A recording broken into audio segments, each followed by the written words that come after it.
Hi everyone, Larry Satchwell here. Trying to keep my garden wet. We haven't had a rain for a while, and when it rains like 5 or 6 inches, and then it doesn't rain for another week. And in between, these things are drying out. I need to get some mulch on here. I can't water overhead because these tomato plants need to have a watering down below. If you splash mud up on the leaves, they're going to get some kind of a disease. I planted these yesterday. And why don't you watch that video while I finish watering? In my wheelbarrow here I have a bag and a half actually, of soil enhancer. And I've got to get these tomatoes transferred. It's amazing how quickly things dry out here. I'm going to put these tomatoes every 2 feet. And to do that, I'm going to first dig a hole. I'm going to put this one right here beside it.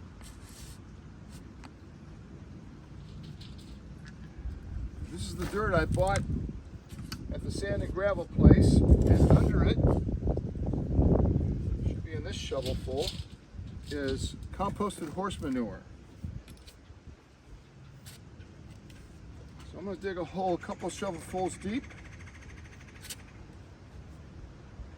and I'm going to mix all of this together. I'm going to plant on 2-foot centers. I have to move that flower. But that's going to be the process here.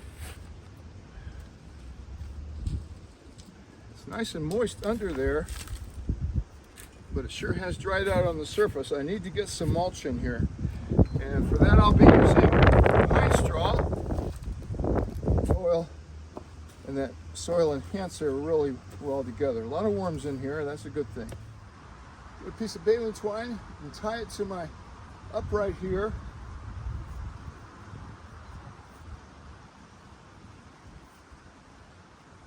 And I'm going to put the rest of it in the hole. The big beef tomatoes, I put these in here to keep them from drying out, and so far it's been okay. It's a big beef. I'm going to take the top of this peat moss off because it wicks out. I don't know what that is. And I'm going to take the bottom 2 branches off here, and I'm going to plant it pretty deep in there. Like I said, I really need to get some water on this soon. I may do it as I go here because some of these are really drying out. That's going to be the process for the whole shebang, and I'm going to move these squash over to the other side. I just decided to put it over here because I think I'll do it that way this year. These uprights are easy to take apart and store. This is actually 3 different sections. A lot easier than the baskets. I've tried it this way a few years ago with some 2x4 configurations. I really didn't like it, but I'm going to try it again. I hope that video was helpful. If you're new to my channel, I do garden tours the 1st and 15th of every month. Happy Tax Day, by the way. April 15th, 2024. I haven't planted tomatoes like this in a long time. I tried it several years ago when I was still working full-time and coaching full-time, and just didn't work out for me. But I'm going to try it again. The celebrity on the end is all these, let me back up. All of these down this row are indeterminate tomatoes. That means they will continue to grow throughout the season. The celebrity and a couple of others over here are determinate. That means they're going to grow 4 or 5 feet tall and then stop. I try to garden frugally. I don't garden organically all the time, but I try to most of the time. But in Georgia, we just have a lot of different issues. This is my wildflower garden.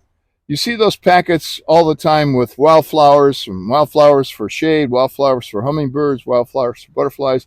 I have never been very successful trying to plant those just scattering out like they suggest. So what I did earlier this spring was to plant individual seeds in peat pots and then planted them out here. And it looks like I've got a pretty good variety. This is going to look like a thistle. It's called Blue Glitter Aplenium. I was hoping that it's going to bloom more than once, but looks like it's going to bloom just once. This plant is a Daffodil, and it is not one of the tall ones, but it should spread out. I just cut it back yesterday, and hopefully I've got some more up here on the hill I'll show you. Hopefully it'll bloom again. I built these brick walls last winter, and I really have been enjoying not weeding in between the logs I had there. So this is corn planted 3 weeks ago. This is corn planted last Friday. 2 weeks ago, I'm sorry. And this is corn planted last Friday. So it's not there. These grates are here to keep my cats out of it. And over here, I've got what Seeds and Such called a 42-day. It was a free seeds. They gave me, I think, 2 seeds. One of them came up, and it's not doing really well. And over here is a Rosella. It's a little cherry tomato. That's from Baker Creek. I didn't have any success growing peppers this year. I tried 3 different times. I tried the towel method like Dean did in his video. By the way, I'm going to leave a link to Dean's garden. He has to deal with a lot of shade in a subdivision garden, and he might have some great tips for you. So I found these at our local Lidl. I looked it up. It is a Choleti. It is a blocky green pepper. So I'm hoping those will work for me. They were cheap, $2 a piece. I'll show you the peas on the other side. I think it's a lot better view. I also have yellow squash in here and zucchini, two zucchini plants right here. I'm going to grow these vertically this year. Haven't done that before. This is Ethan's project from a couple of years ago when he was in the ag class at school, Futures Farmers of America. And these are the plants I brought home from JM up in Tennessee, Bee Balm, and they have really taken over this bed. I'm just going to let them do that thing. Over here, if you overlook the weeds, you'll see some lettuce plants in here. I just took the grates off of this yesterday. I didn't have a chance to weed it yet. Some radishes in here. This lettuce was growing all winter under lights in the basement, and we enjoyed lots of different salads. These are onions I planted from bulbs. Got the bulbs at Lowe's. These are going to be the onions we'll be using as scallions and as green onions in one of our favorite salads, wilted lettuce. This is an experiment gone bust. I, several weeks ago, planted this carrot crop here in cornstarch. And as you can see, I've got a few carrots going, but it's not really worth it. I had much better success with my old board on the carrot seeds mixed with some radishes. So there's a lot of carrots in here, a few radishes to help break the ground. And again, these grates are to keep my cats off of it. This candy onion, it'll get about the size of a baseball, and this will store for a couple of months. So this is our winter storage onion. Over here I have cucumbers. I plan on putting these on a trestle. 1 plant over there, 2 plants on this side. This is straight 8.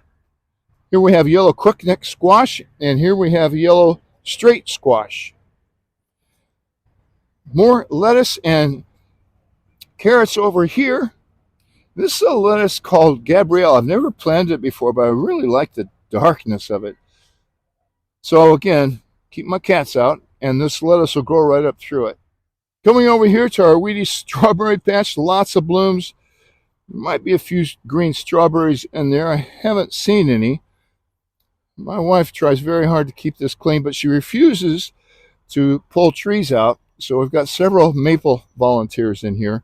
I will pull those out. They're kind of a weed tree here in our area, and it's not a good tree for the horses to eat. The horses actually can get quite sick by eating red maple leaves. Over here to the raspberry patch. Got lots of raspberries coming on. One of my wife's favorite fruits. That's why we have so many of them. I recently cleaned this out. I've got my Camo Jojo camera over here trying to catch something in drinking out of it at night, maybe raccoon or possum. I know they go to the other one. And I'm also trying to catch the frogs or toads laying eggs here. Nothing's laid eggs in this one yet. More raspberries over here. I'm going to have to take this raspberry out because I want to put a fountain here, and I want to put a little board porch kind of like deal over here. But I'm going to wait until the raspberries are gone. My irises have come and gone. I have a lot of yarrow coming up here. This rose, I just neglected it this winter. I meant to get in here and clip it, but it is looking awful. This is a rose that my preacher's mother gave me. And I've had it a long time. She's passed away probably 15 to 20 years ago, and I've had it several years before she passed away. So I really got to do something with that. It's not a climbing rose. I forget what it's called, but I feel really bad. I feel bad about even showing it to you, but it does have some buds coming on. This is a little box that used to be a filter for my pond. This is from last year. I don't know, remember what it is. This sedum will bloom in the fall. I recently cleaned this tub out too. And here's some toad eggs, probably toad eggs, I would imagine. Those are the little black tadpoles we'll get. They have been there several days. And there's a couple of fish in that and the bathtub, the lotus pond, just to keep the mosquitoes down. Here's the peas. They should start blooming here. I had a hard time convincing them to latch on to my net. But last year I didn't have any support for them, and they flopped over. They were very difficult to harvest. This a pea called Mr. Big. Nice big pods, easy to open and clean out. I don't know what you call that, but popping peas or something. But if you've never had a fresh pea out of the garden, it's just like eating candy. I would highly recommend. You can do this in a pot. In fact, right here by the corn, you may have noticed this. These were too many plants for my net here, so I just put them in these tomato cages, and they're doing fine. You could do that in a pot. Problem is, you have to buy a whole packet of seeds, and we've got to get these in the ground very early. As soon as the daffodils bloom is kind of the rule of thumb here. Get these in the ground very early. Because of our heat that comes on so quickly. Like I mentioned before, it's going to be 84 degrees this afternoon. Let's go over and look at the potato patch. This is really gone crazy. There's two different types of potatoes in here, white and red, but they're both determinate type potatoes. You know, I grew up thinking that all potatoes were alike, but there are indeterminate and determinate. If you have indeterminate potatoes, and I don't know what the names for those are, you'll have to look them up, but each one should say if it's going to be determinate or indeterminate. Anyway, these are determinate, so once they're in the ground, you don't add anything on top. If you're planting indeterminate potatoes, then as soon as the plants start coming out of the ground, you can mound them up and keep mounding them up, and you'll produce more potatoes. But not so for indeterminate, or not so for determinate, and that's the kind of potatoes we should grow here in the South. All right, let's walk down the weed patch here, also known as the perennial garden. These are the last of the daffodils blooming, a few more over there. So we'll walk down here. These are Shasta daisies I grew from seed last fall and planted them out here. I've also got some echinacea I grew from seed back there, and they're doing well. This is the best strawberries we have up here on the hill. I don't know this variety. I don't even know how this variety got up here, but it multiplies and just does great. Let's let it take over the whole hill. As far as the weeds here, these are winter weeds. In Georgia, we don't get snow, we get winter weeds. And these will all disappear. And last year I didn't put any pre-emergent down because I was hoping to get some self-seeding foxgloves like you see right here. And I think this is a foxglove here, but more nicotina. None of the nicotina has flourished over the winter. So I've got some seeds that aren't coming up in the basement right now, and I'm a little disappointed. I don't think I'm going to have any nicotina this year. It's very hard to find at the greenhouses. More daffodils up there. I think this is a speedweed coming up right here. There should be some Joe Pye weed, and I think that is some Joe Pye weed amongst the weeds right there. Joe Pye is a natural plant here in Georgia. These are doing fantastic. They spread underground as well as through seeds. You don't have to deadhead them, and they bloom all summer. This is a little different variety, a lot taller, and so many weeds. I have a lot of yarrow that'll be coming up here, and there should be some echinacea. There is some echinacea right there. My echinacea's growing here. These are been here a couple of years now, and I need to get in there and weed those. Stop over here at this bed quickly.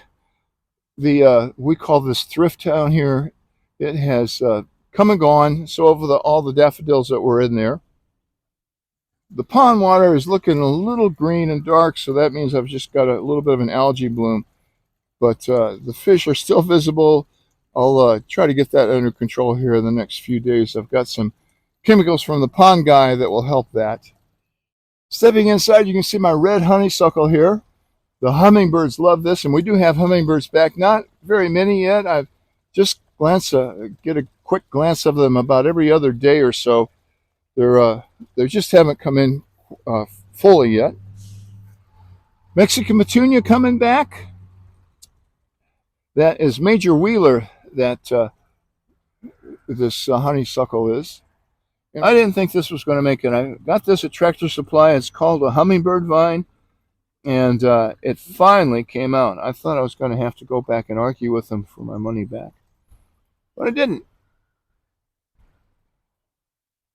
Let's head up to the Daffodil Garden. So on our way up there to the Daffodil Garden, we'll stop here at my newly planted border here. This is rubberific stuff from Lowe's. I did a video on it. I put a link up above. This is that Daffodilium that we've had down in the garden. All of these plants will tolerate afternoon shade because this part of the garden gets a lot of afternoon shade. I took my Stelladora daylilies and cut them up and planted them here. They haven't really recovered yet. But all of these plants here will start blooming soon. I've got a beautiful, zoom in on that, beautiful foxglove coming right there. These are daffodils that got dug up when I was cleaning out the lotus pond by accident.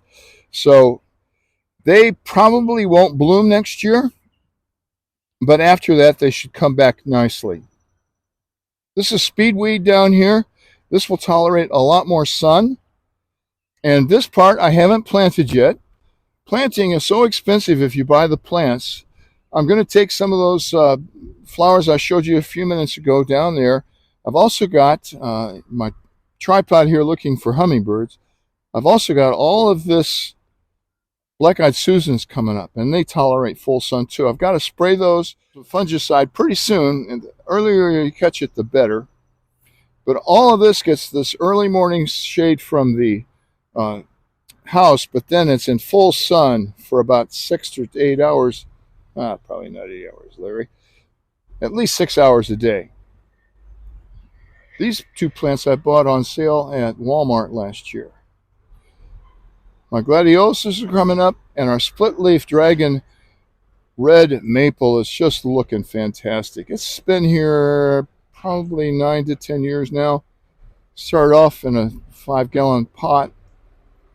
But I really, really enjoy it. It's at its peak. It will gradually lose its color over the year. And as I turn around, this is what I'm growing here. These are sunflowers from the dollar store. This is sunflowers. It's a variety called Tenyo. These are larkspurs. Now, these are the ones that are going to get 4 to 5 feet tall. But and right now I could buy those at the local nursery for $21 each.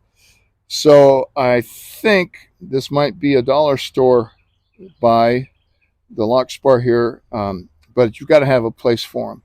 So this is some more sunflowers here. I'll be putting these in different places as they mature, but they're certainly not ready to go out yet. But they're very hard to keep moist here with these really hot afternoons. That's why they're all in tubs that I can drown them in here.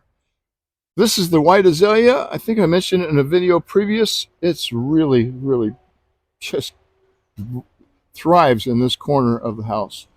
And on this side, we've got these azaleas. They're still blooming. So if you watched any of the Masters golf tournament, you saw all the azaleas. Our azaleas bloom the same time they do at the Masters. We're not where I think we're about 2 hours drive from there. The dogwoods are about done. We had a really horrific windstorm the other day and lost a lot of petals from the dogwoods, but they're about spent. They're really pretty when they're new. Here's the Daffodil Garden. Most of them are gone. My foxgloves are thriving over here. I love this plant. How pretty those are. The tulips are gone, but the foxgloves are just beautiful. I'll cut these back and they should put up more flowers throughout the summer. And these are the last of the daffodils I need to get out here in deadhead. Have some more bee balm right here. And look at all the branches on Jimmy's butterfly bush. This was his grandmother's butterfly bush. He gave me this start last year, and it is doing great. Can't wait for some blooms. Now behind me is the Burpee garden. Burpee guaranteed me 100 days of bloom. I've documented it, and yesterday was the 45th day, and I'm calling it toast. This was the last bloom, and if I deadhead it, there aren't going to be any more flowers on here. Here's my plan. I'm going to put my Burpee documentation up on a unlisted YouTube channel and let them see it and see if they'll give me my money back. I think with the expense of shipping, it was $40 for 25 bulbs, and I'm just not satisfied. And if they tell me it's in too much shade, well, that doesn't matter this year. I plan on transplanting these very soon after they have died back, but those flowers were already in the bulbs when they mailed them. So that should have all, 45 days isn't even half of what they promised. And over here are some more Shasta daisies and echinacea that I grew from seeds. Also a lot of sunflower seeds from these bird feeders up here.